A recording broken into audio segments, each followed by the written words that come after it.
Los grandes tesoros de la arqueología. La ciudad oculta de Petra. Hace 30 millones de años, en lo que ahora es Oriente Medio, la tierra tembló y enormes paredes de roca se elevaron al este del río Jordán. Estas montañas, que el tiempo acabaría esculpiendo caprichosamente, forman una frontera natural entre las fértiles tierras de Palestina y los vastos desiertos de Arabia. Y durante casi 2000 años escondieron un secreto increíble. En 1812, un joven aventurero suizo llamado Johann Ludwig Burckhardt descubrió ese secreto. Burckhardt dirigía una expedición para explorar el interior de África. Disfrazado de mercader árabe, viajaba hacia el sur atravesando las bíblicas tierras de Palestina. Ya en el desierto, unos nómadas beduinos le hablaron de una ciudad antigua y maravillosa, oculta en el interior de una montaña. Burckhardt decidió posponer su expedición e ir en busca de esa ciudad perdida.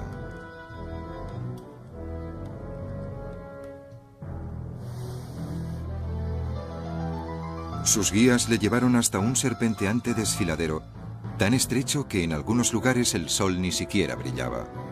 Un pasadizo de piedra que bien podía ser una trampa mortal en caso de una inundación repentina o en una emboscada de los beduinos, conocidos por su crueldad con los extranjeros que encontraban en sus dominios.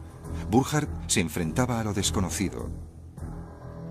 De repente, las paredes del cañón se cerraron, la luz del día desapareció. Y entonces, en la oscuridad, se reveló el secreto.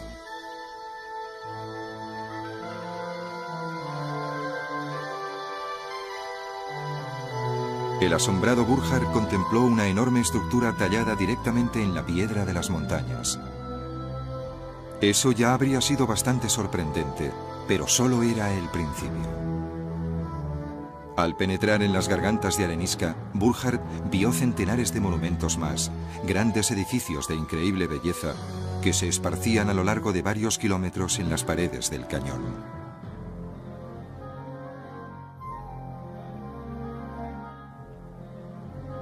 Burckhardt no se atrevió a compartir su emoción con sus guías beduinos. Solo su disfraz le separaba de una muerte fugaz. Pero como experto historiador, sabía que había topado con una civilización antigua, olvidada por el mundo occidental. Johann Ludwig Burckhardt había encontrado la ciudad oculta de Petra.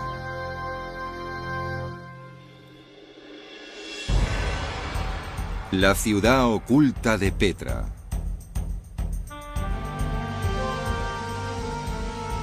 Primera parte.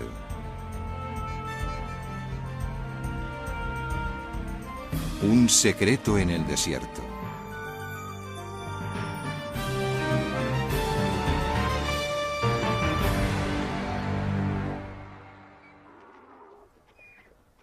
Han pasado casi 200 años desde que Burckhardt descubrió Petra, pero sus ruinas siguen fascinando a los arqueólogos. Es un lugar muy misterioso. No puedes evitar preguntarte qué tipo de personas vivieron aquí, cuándo se asentaron y por qué construyeron esto, de dónde sacaron las herramientas para realizar esto. Es algo que parece fuera de toda lógica. ¿Cómo fueron capaces de crear algo así? En la actualidad, el emplazamiento de Petra ya no es un misterio. Está a pocas decenas de kilómetros al norte del Mar Rojo, en la moderna Jordania. Aunque solo se ha excavado una fracción de la ciudad, los arqueólogos estiman que debió ocupar más de 15 kilómetros cuadrados. Petra y su ubicación, al igual que le pasó a Burckhardt, no ha dejado de sorprender a todo aquel que la contempla. En sus escarpados cañones, hace tiempo, manos antiguas tallaron una magnífica ciudad en la arenisca multicolor.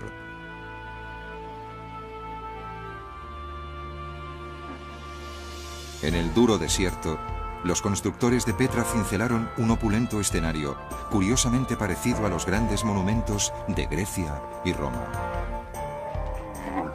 En sus manos, un desfiladero de arenisca se convirtió en un teatro que albergaba a 8.000 personas.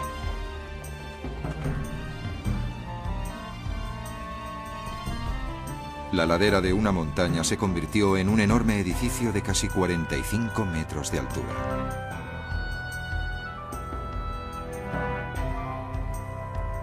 Las cavernas se convirtieron en inmensas tumbas reales. Pero ¿quién esculpió estos excepcionales monumentos? ¿Y cómo los tallaron en la roca maciza?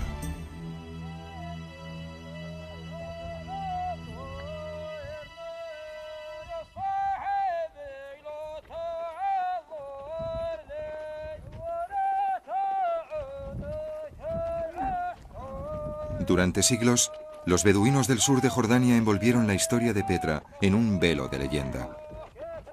Para los beduinos, Petra es un lugar encantado, la morada de los Jinún.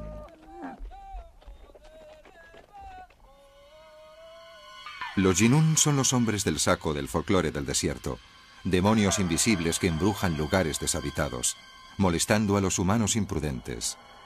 La tribu Bedoul los conoce muy bien. Una vez viajábamos por aquí. Los Jinún nos lo hicieron pasar muy mal. Algunos gritaban, otros aullaban, otros reían, otros se ahogaban. Se comportaban como niños o como viejos locos. En cuanto se pone el sol, se reúnen. Oyes gritos, oyes cantos. En serio, es algo estremecedor. Ocurre mucho en Petra. Los Bedoul son descendientes de los nómadas que una vez guardaron celosamente el secreto de esta gran ciudad oculta entre montañas. Una de las razones por las que Petra tardó en ser descubierta fue el extremo recelo que los beduinos sienten ante cualquier extranjero.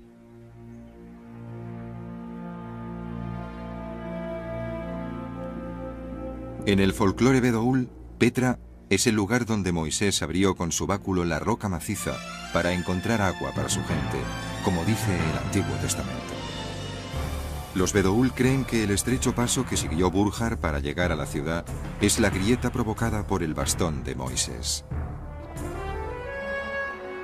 Dicen que el enorme edificio tallado que vio Burjar lo construyó el antagonista de Moisés, el faraón de Egipto.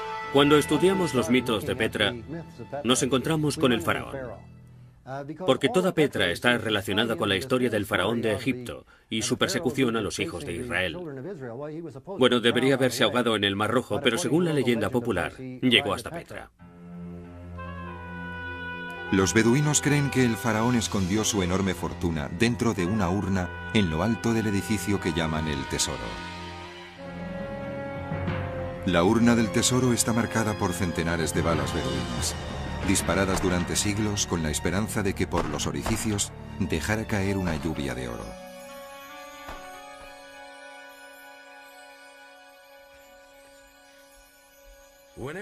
Cuando la gente visitaba el lugar, decía que era como un tesoro.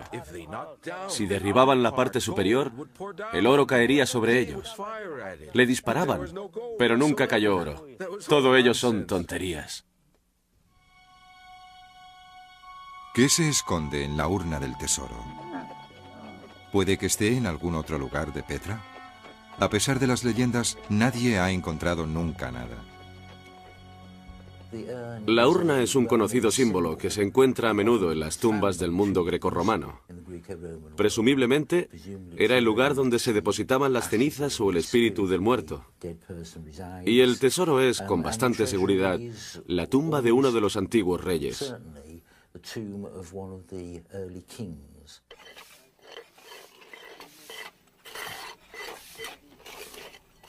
Los arqueólogos han contabilizado casi 800 tumbas talladas en Petra. ¿Podemos encontrarnos simplemente ante un enorme cementerio? La mayoría de los estudiosos cree que en la antigüedad Petra era más una ciudad de vivos que de muertos. Hace 2000 años, cuando Jesucristo caminaba por las montañas de Galilea, a menos de 300 kilómetros de aquí, casi 30.000 personas podían haber vivido en Petra. Muchos visitantes han malinterpretado la ciudad de Petra a causa de sus tumbas. Creen que es una necrópolis, una ciudad muerta. Pero Petra era una ciudad muy vital, una ciudad viva.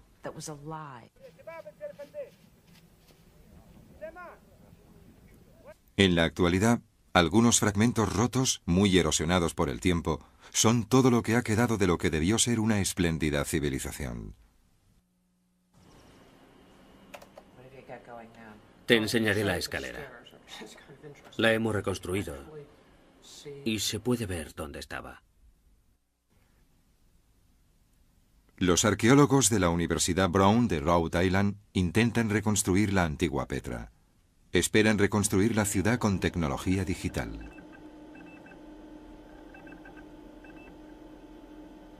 Su trabajo apenas acaba de comenzar.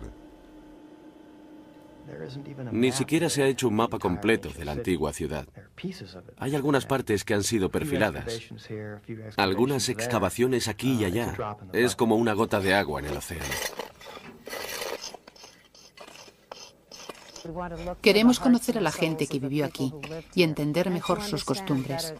Nadie escribió una crónica relatando el día a día de Petra. Y si lo hicieron, no ha llegado hasta nosotros. No hemos podido encontrarlo, ni tampoco se ha encontrado en ninguna otra excavación.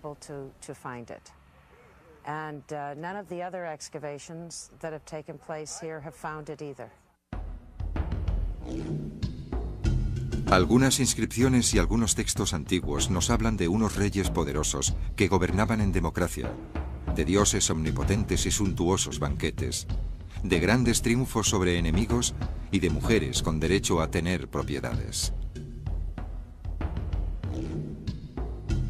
No sabemos mucho más sobre los constructores de Petra, salvo su nombre, los nabateos.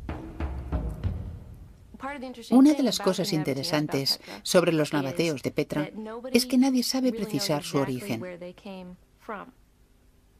Era un pueblo que salió del desierto con muy poco y aspiraba a mucho. Querían aprender. Está claro que fueron adaptando cosas de otras culturas. Y sería interesante saber cómo pasaron de ser una comunidad nómada a asentarse en una ciudad, a una próspera y enorme metrópolis, una de las ciudades más grandes de Oriente Medio.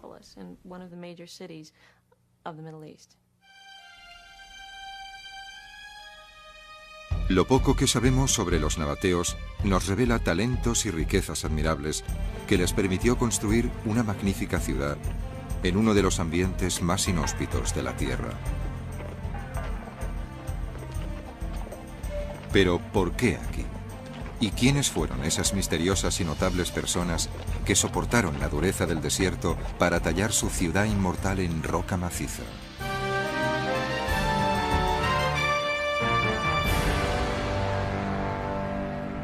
Segunda parte.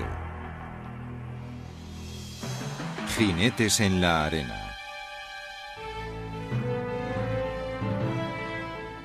Cinco siglos antes del nacimiento de Cristo, una desconocida tribu de nómadas desafió el vasto desierto árabe.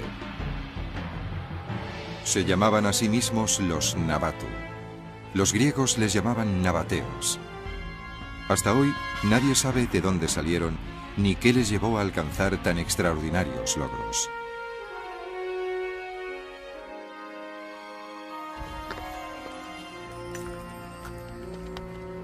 Aunque es bastante probable que los nabateos surgieran como una tribu nómada del norte de Arabia, aún no sabemos por qué se asentaron. Eso continúa siendo un misterio. ¿Cómo y por qué empezaron a adoptar costumbres griegas y romanas? Aunque los orígenes de los nabateos continúan siendo un misterio, el hecho es que se convirtieron en uno de los pueblos más poderosos del mundo antiguo. ¿Cómo pudieron unos nómadas acumular tanto poder y riqueza en un territorio tan desolado? Como nómadas montaban sus tiendas allá donde decidían instalarse durante un tiempo y después las desmontaban y se iban a otro sitio. Y de repente les encontramos ubicados a un lado de Petra y creando estos enormes monumentos literalmente de la nada. Pero hace 2000 años era frecuente encontrar grandes fortunas en estas colinas desiertas.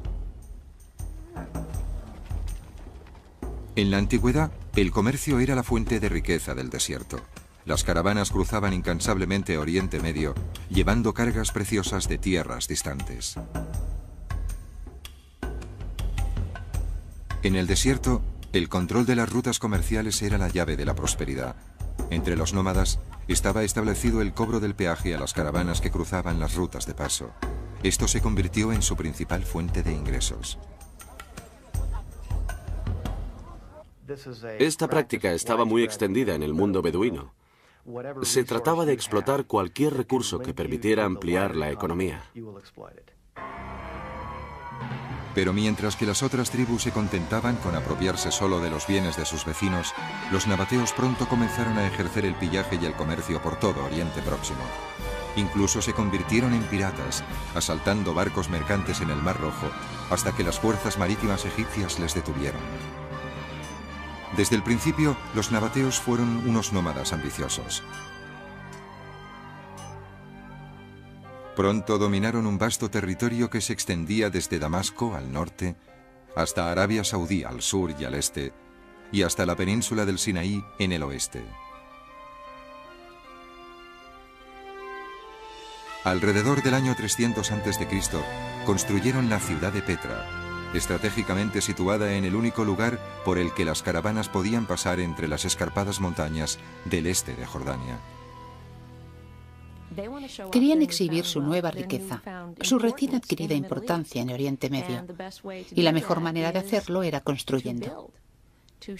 Era una demostración de poder, una exhibición de fuerza a todo el que pasaba por Petra, el lugar que representaba el nexo de todas las rutas comerciales de la zona.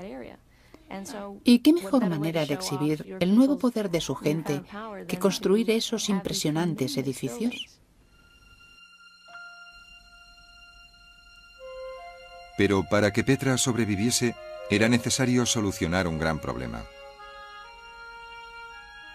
Los nabateos controlaban unas tierras en las que solo caían 10 o 12 centímetros de lluvia al año, uno de los índices de precipitaciones más bajos de la Tierra. ¿Cómo podía sobrevivir una ciudad en el desierto? El auge de la ciudad dependía del agua y el alimento de su gente. Los nabateos se enfrentaron a este reto de manera exitosa, una vez más. A la entrada de la ciudad, excavaron un enorme túnel que atravesaba una montaña para poder aprovechar el agua de lluvia en invierno. Durante millones de años, las inundaciones repentinas habían anegado los cañones. El túnel de los nabateos canalizaba esas inundaciones hacia un elaborado sistema de distribución del agua. Condujeron el agua con tuberías cerradas de cerámica, iguales a las tuberías que usamos hoy. La bajaron desde las montañas con acueductos enormes. Además de eso, tenían 2 fuentes perennes en la ciudad y docenas de riachuelos que proveían pilas, cisternas, etc. Habían desarrollado una gran capacidad para almacenar y distribuir el agua. Las huellas del sistema de tuberías de Petra todavía pueden observarse. Se cubrían de yeso para evitar que la porosa arenisca absorbiera parte de la valiosa agua. Este sistema aseguraba el suministro de agua en Petra, pero ¿podría el desierto proporcionar el alimento suficiente para mantener una ciudad entera? Aquí el ingenio de los nabateos también salió victorioso. Nos formulamos una gran pregunta. ¿De dónde sacaron los nabateos todos estos conocimientos? Aparentemente se trataba de una cultura muy desarrollada. Iban de aquí para allá y ese eclecticismo es un aspecto muy importante en todos los aspectos de su vida. Y eso forma parte de su habilidad en la ingeniería. Si alguien tenía una buena idea para desarrollar algo, se aplicaba con gran destreza. Esto es Avdat, a unos 100 kilómetros al oeste de Petra, en el desierto de Negev, en Israel. Hace 2000 años se llamaba Óboda, en honor a Óbodas II, un rey nabateo.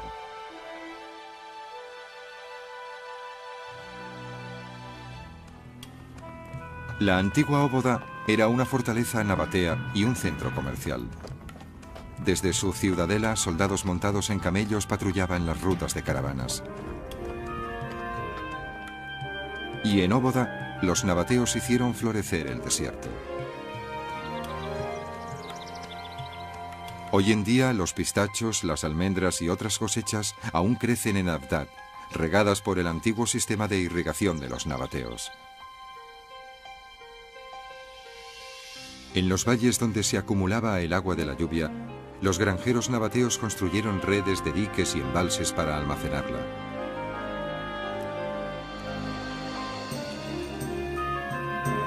Con este sencillo sistema, los nabateos hicieron del desierto su campo de cultivo y alimentaron a decenas de miles de personas.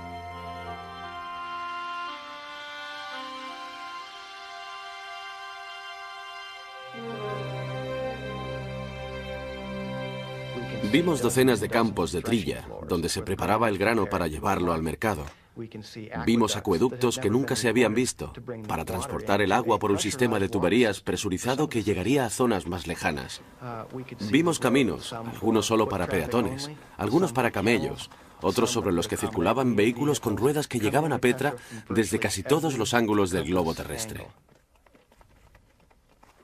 Los antiguos campos de Abdad revelan cómo una ciudad del tamaño de Petra pudo sobrevivir en el desierto. Pero todavía quedan muchas preguntas. ¿Por qué unos nómadas del desierto esculpieron estos enormes edificios? ¿Cuál era su propósito? ¿Cómo pudieron los nabateos tallar esas colosales estructuras? Vamos a explorar los gigantescos y magníficamente tallados monumentos de Petra para descubrir cómo los nabateos pudieron crearlos y qué les impulsó a hacerlo.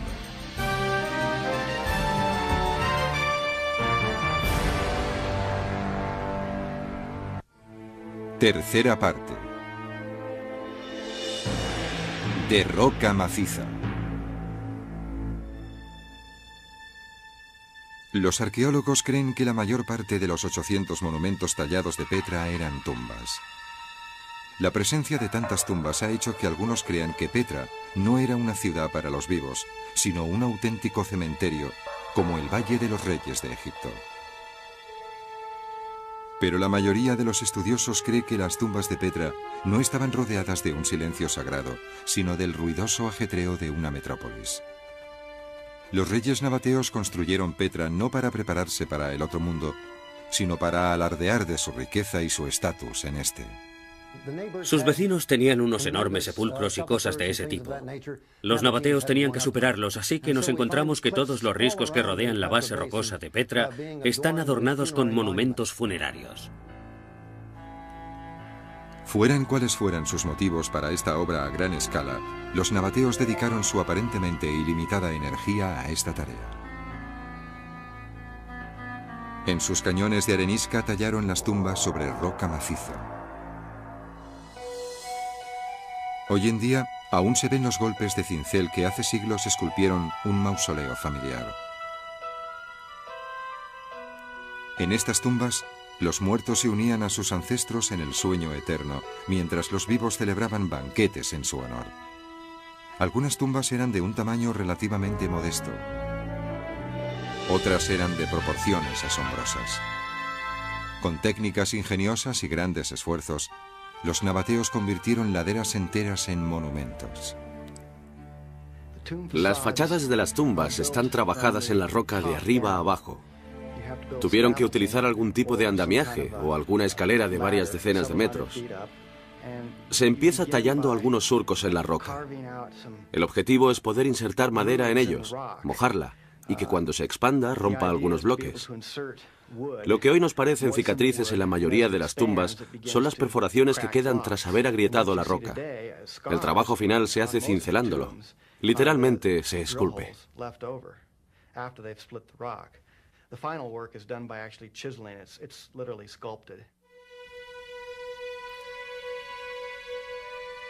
Pero nadie sabe si fueron los nabateos los que diseñaron y tallaron las grandes tumbas de Petra, o si se valieron de arquitectos de Alejandría, Antioquía u otros antiguos centros culturales.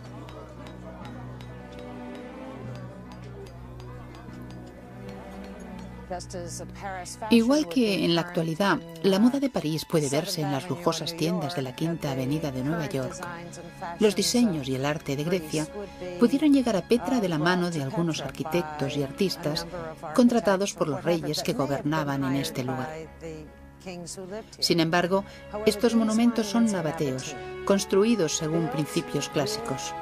Tienen un sabor autóctono, muy semítico y característico.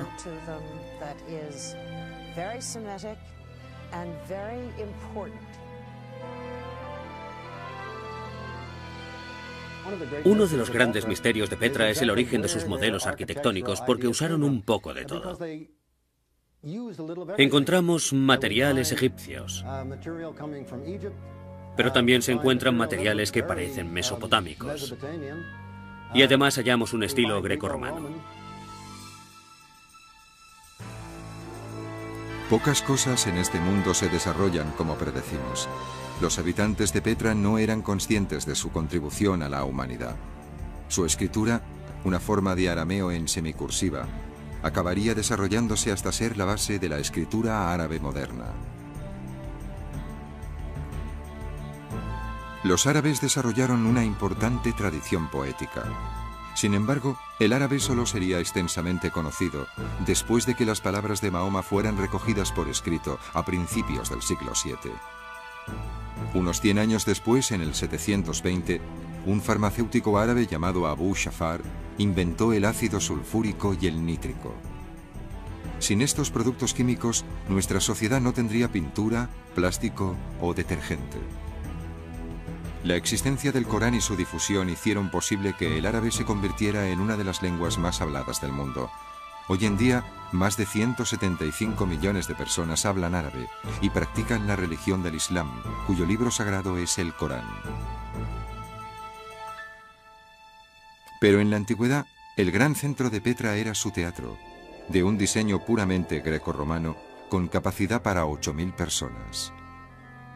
Nadie está completamente seguro de las razones que llevaron a los nabateos a su construcción, pero la mayoría de expertos creen que fue la ambición de poder. Los nabateos eran tan humanos como el resto del mundo. Cuando tienes un gran superávit de capital, no te puedes permitir ser un bárbaro. No quieres vivir como un primitivo. Todas las ciudades debían tener un teatro porque eso era la demostración del nivel cultural y, por tanto, del poder social. La arquitectura de Petra muestra cómo los nabateos se divertían y cómo adoraban o lloraban a alguien. Algunos fragmentos de su cultura cerámica muestran gustos refinados y placeres terrenales. Pero cuáles eran sus creencias es algo que sigue siendo un enigma. Los nabateos se llevaron con ellos a la tumba la respuesta. Vamos a visitar el lugar más alto y más sagrado de Petra, donde en la antigüedad los dioses nabateos quizás exigían el sacrificio definitivo.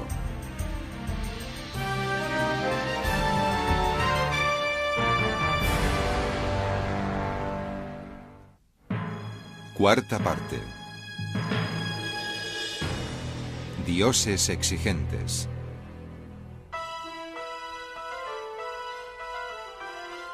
En algún momento de la antigüedad, encima de los cañones que dominaban Petra, los artesanos nabateos excavaron toda la cima de una montaña, dejando solo un par de obeliscos. Nadie sabe por qué. Algunos estudiosos creen que los misteriosos obeliscos son la representación de los dioses nabateos.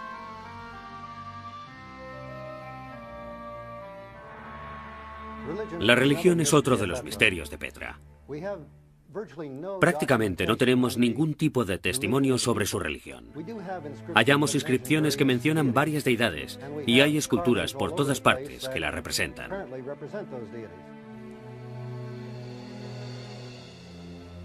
Esparcidos por toda Petra, topamos con unos misteriosos monumentos esculpidos llamados bloques dios.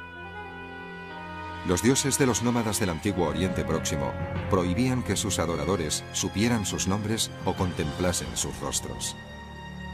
El dios jefe de los nabateos era Dushara. Su nombre significa el de las montañas de Shara. Shara es una cadena montañosa que hay cerca de Petra. Aparte de su nombre, no sabemos nada más de Dushara. Los bloques Dios y los obeliscos de Petra pueden haberlo representado. Pero cuando los nabateos se convirtieron en ciudadanos ricos y sofisticados, adoptando como propia a la cultura griega, Dushara no tardó mucho tiempo en revelar su rostro. Dushara llegó, y sospecho, aunque tampoco tenemos nada que lo pruebe, que adquirió atributos de los dioses vecinos. ¿Podría ser esta una imagen tardía de Dushara? Los arqueólogos creen que los nabateos fusionaron su propio dios con otras deidades griegas y egipcias como Zeus, Dionisio y Osiris. Los semitas en general no suelen dar a sus deidades caracteres antropomorfos. Cuando llegamos al período helenístico, esto sí cobra importancia, porque los griegos y los romanos tenían esculturas de sus deidades y, después de todo, puestos a ser sofisticados y modernos, tenemos que hacer lo mismo.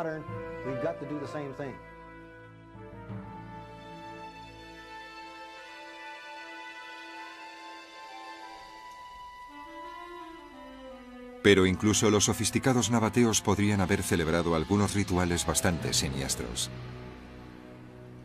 En la cima de una montaña por encima de Petra, los nabateos tallaron un misterioso altar.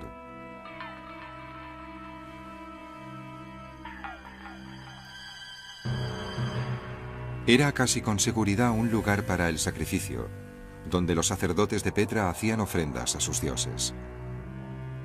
¿Pero qué sacrificaban aquí? ¿O a quién?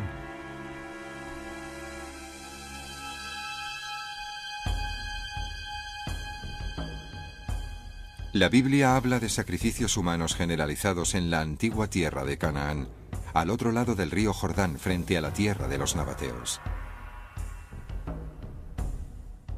Los sacerdotes de Baal, el dios de los cananitas, sacrificaban niños en la cima de las montañas. Yahvé, Dios de Israel, exigió a Abraham que sacrificara a su hijo único, Isaac, en la cima de una montaña.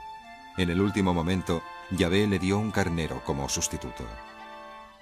Pero hay pruebas escalofriantes que indican que a los nabateos no se les ofreció ningún tipo de sustitutos. Una inscripción encontrada cerca de Petra habla de un sacerdote sacrificando a un joven, quizás su propio hijo. Otros relatos antiguos hablan de niños y niñas asesinados y ofrecidos a la diosa nabatea, Alusa. Un texto conmemora el degüelle anual de un joven en una ciudad nabatea, a unos 300 kilómetros de Petra. ¿Tiñó la sangre humana el altar de la cima de Petra?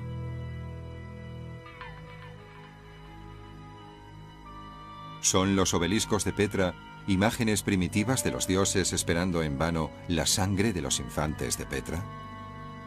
Entre los estudiosos, estas preguntas son muy recurrentes, preguntas que quizás nunca encuentren respuesta. Solo porque tenemos un altar, la gente empieza a decir inmediatamente: ¿sacrificaban gente? Lo dudo. Cuando llegamos al siglo I, todo el mundo es bastante civilizado. Es decir, que ya no se hacían esas cosas. Presumiblemente, con el paso del tiempo, los sacrificios de niños se volvieron menos comunes, pero hay unas pocas referencias en algunos textos nabateos encontrados en Petra y sus alrededores que sugieren que ocasionalmente aún se practicaba, y no es sorprendente si tenemos en cuenta la larga tradición de sacrificios infantiles en el mundo semítico occidental, y tiene más sentido de lo que nos parece. La mayoría eran ofrendas de fertilidad. Los dioses regalaban el don de engendrar hijos, la procreación, y era obligado corresponderles a dicho regalo sacrificando una parte del mismo. Así que de algún modo era un gran honor. Aunque un honor un tanto dudoso. Los dioses nabateos siguen dejando perplejos a los arqueólogos, pero un reciente y espectacular hallazgo no deja lugar a dudas de que Petra fue finalmente conquistada por otro dios. En 1992, los arqueólogos descubrieron las ruinas de una iglesia del siglo VI, adornada con magníficos mosaicos. Tras casi 2000 años, los mosaicos de la iglesia de Petra brillan con luz propia y nos sorprenden con sus temas cotidianos. Animales, plantas y figuras humanas desfilan ante nosotros en escenas encantadoras y vivas que parecen tener muy poco en común con la Biblia. Pero hay pocas dudas de que el edificio estaba consagrado a la adoración de Cristo. En Acor, el Centro Estadounidense de Investigación Oriental en Amán, Jordania, el personal intenta reconstruir un enorme rompecabezas de fragmentos de piedra de la iglesia de Petra.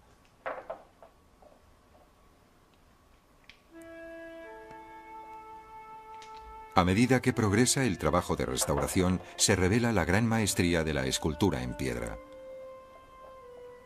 Los habitantes de Petra debieron gastar tanto dinero y energía en construir su iglesia como en las tumbas y en los templos paganos.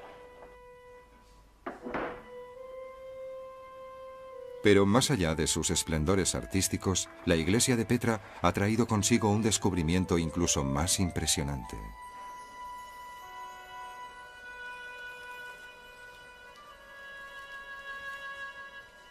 Se encontraron más de 50 rollos de papiro en la iglesia, todos ellos reducidos a carbón debido a un incendio que destruyó el templo poco después de su construcción.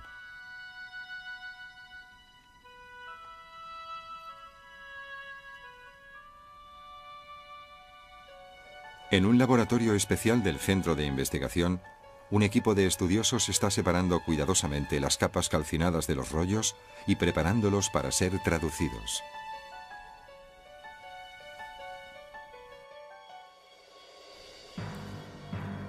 Fuentes antiguas sugieren que en los primeros años del cristianismo, los herejes que no seguían el dogma ortodoxo eran exiliados a Petra desde las tierras cercanas. ¿Revelarán los papiros de Petra sus enseñanzas? Cuando se unan los fragmentos, ¿aparecerán evangelios desconocidos o prohibidos? Hasta ahora, todos los papiros traducidos han sido informes administrativos de la Iglesia. Pero el doctor Jacob Frosen, jefe del equipo de restauradores, ha descubierto que incluso esos banales informes pueden ofrecer interesantes visiones de la vida de los ciudadanos anónimos de Petra. Uno de esos fragmentos era la última voluntad y testamento de un hombre llamado Hor. Dejaré atrás todas mis posesiones al apóstol Petras y a los más santos sacerdotes, a condición de que deduzcan de ellas la provisión de fruta y ropa para mi madre, como hice yo durante toda mi vida, aunque eso signifique la mitad de las pertenencias.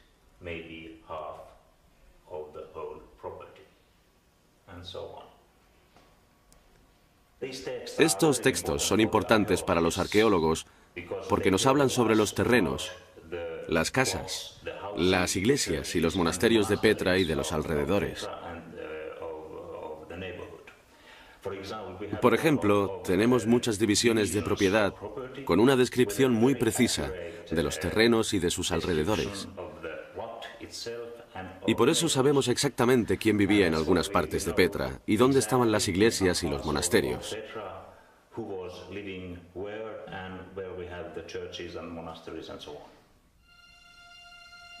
Solo se han traducido algunos de los 50 pergaminos de Petra. Mientras la restauración continúa, ¿quién sabe qué secretos nos revelarán? Por los pergaminos podemos empezar a descifrar cómo era el día a día en Petra y saber por qué la ciudad acabó muriendo. Ya que en el siglo VI, cuando se escribieron los pergaminos de Petra, los mejores días de los nabateos ya habían terminado. A la llegada de Cristo, el imperio nabateo tenía cerca de 500 años de antigüedad y aún poseía fuerza.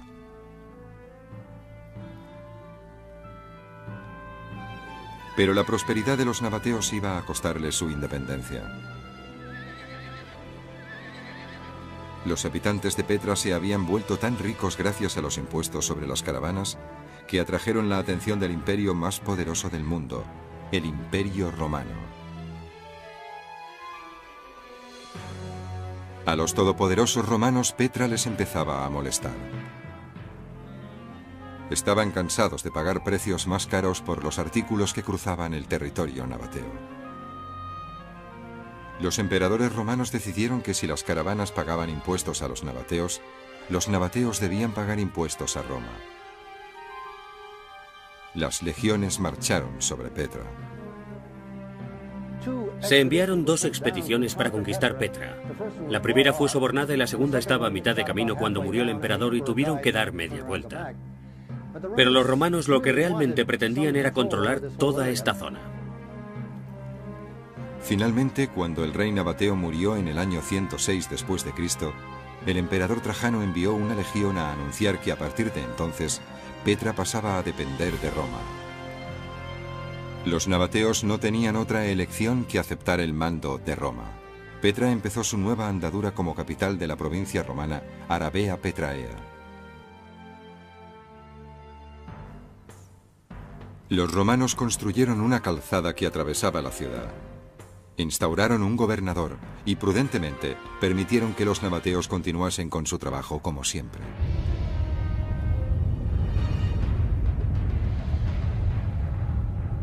Pero fue la naturaleza y no Roma la que puso fin a Petra.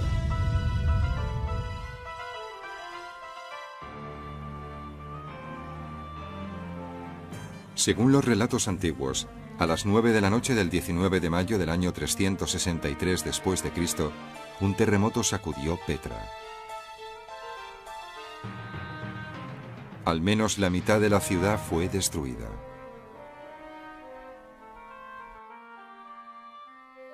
El momento elegido por el terremoto no pudo ser peor. A finales del siglo IV, una Roma asediada abandonaba su frontera árabe. Las rutas comerciales estaban cambiando. Los mercaderes se iban. Tras el terremoto, Petra no se recuperó. Con el paso del tiempo, los nabateos la abandonaron. Esta gente tenía talento y simplemente se llevaron su talento y ya no quedó mucho que hacer. Lo que podían ser tiendas y los caminos pavimentados, por ejemplo, quedaron reducidos a escombros, así que no se ha conservado mucho.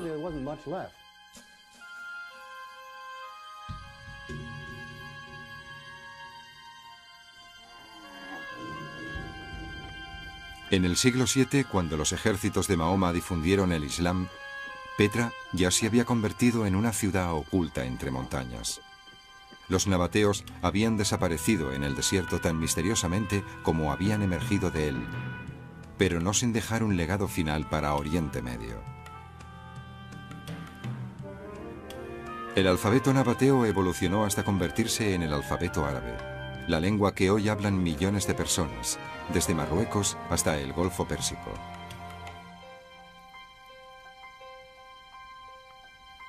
En la actualidad, el desierto, como un vasto océano seco, se ha cerrado sobre los nabateos que una vez gobernaron sus grandes espacios.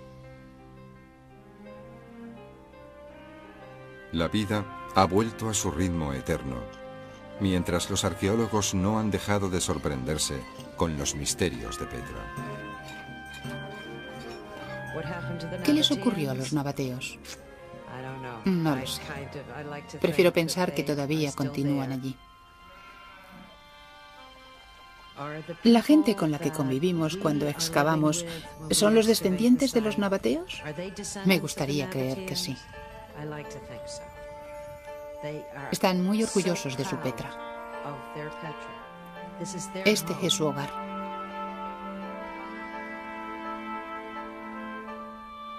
Para mí, los bedoul son nabateos de espíritu. Y está claro que son nabateos por orgullo.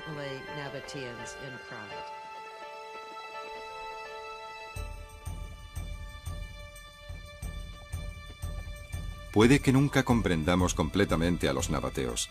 Gran parte de su civilización importante en una época se ha perdido para siempre. Pero incluso lo poco que conocemos hoy en día es suficiente para apreciar su extraordinario talento y sus increíbles logros. Y a pesar de lo mucho que se ha perdido, siempre conservaremos, y no dejará de fascinarnos, el maravilloso testamento de la grandeza de esta ciudad oculta, espléndida y misteriosa de Petra.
Ya en el desierto, unos nómadas beduinos le hablaron de una ciudad antigua y maravillosa, oculta en el interior de una montaña. Burckhardt decidió posponer su expedición e ir en busca de esa ciudad perdida.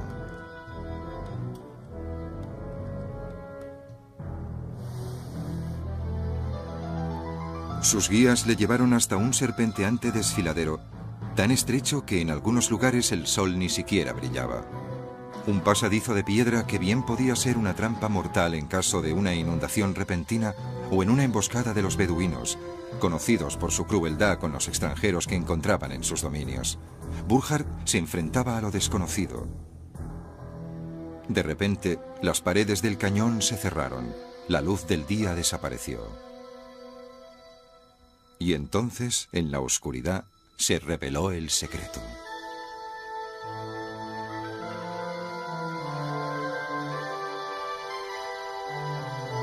El asombrado Burckhardt contempló una enorme estructura tallada directamente en la piedra de las montañas. Eso ya habría sido bastante sorprendente, pero solo era el principio. Al penetrar en las gargantas de arenisca, Burckhardt vio centenares de monumentos más, grandes edificios de increíble belleza, que se esparcían a lo largo de varios kilómetros en las paredes del cañón.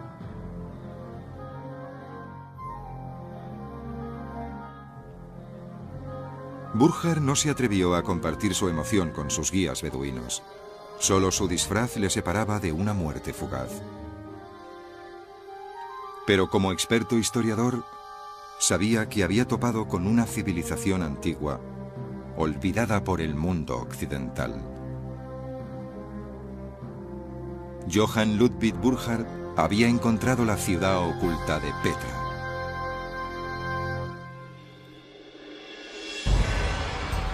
La ciudad oculta de Petra.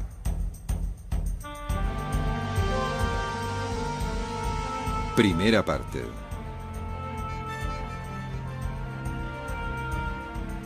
Un secreto en el desierto.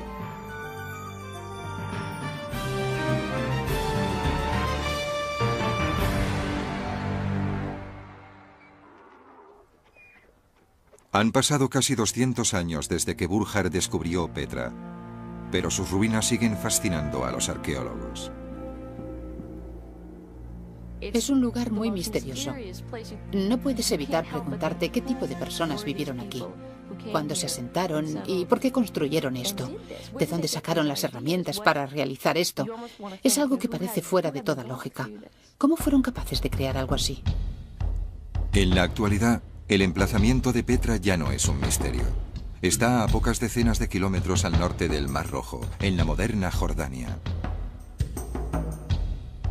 Aunque solo se ha excavado una fracción de la ciudad, los arqueólogos estiman que debió ocupar más de 15 kilómetros cuadrados. Petra y su ubicación, al igual que le pasó a Burckhardt, no ha dejado de sorprender a todo aquel que la contempla. En sus escarpados cañones, hace tiempo, manos antiguas tallaron una magnífica ciudad en la arenisca multicolor.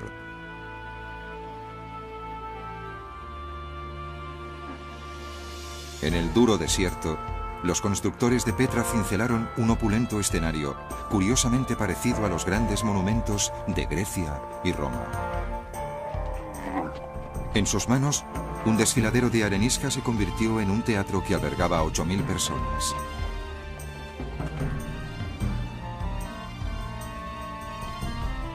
La ladera de una montaña se convirtió en un enorme edificio de casi 45 metros de altura.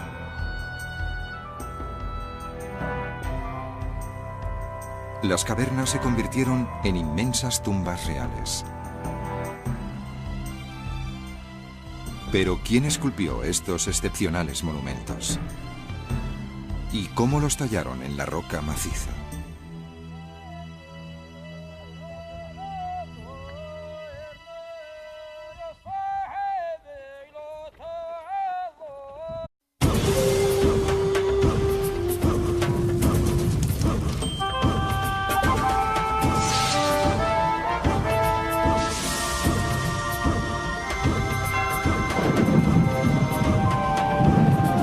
Los grandes tesoros de la arqueología. La ciudad oculta de Petra. Hace 30 millones de años, en lo que ahora es Oriente Medio, la tierra tembló y enormes paredes de roca se elevaron al este del río Jordán. Estas montañas, que el tiempo acabaría esculpiendo caprichosamente, forman una frontera natural entre las fértiles tierras de Palestina y los vastos desiertos de Arabia. Y durante casi 2000 años escondieron un secreto increíble. En 1812, un joven aventurero suizo llamado Johann Ludwig Burckhardt descubrió ese secreto. Burckhardt dirigía una expedición para explorar el interior de África. Disfrazado de mercader árabe, viajaba hacia el sur atravesando las bíblicas tierras de Palestina.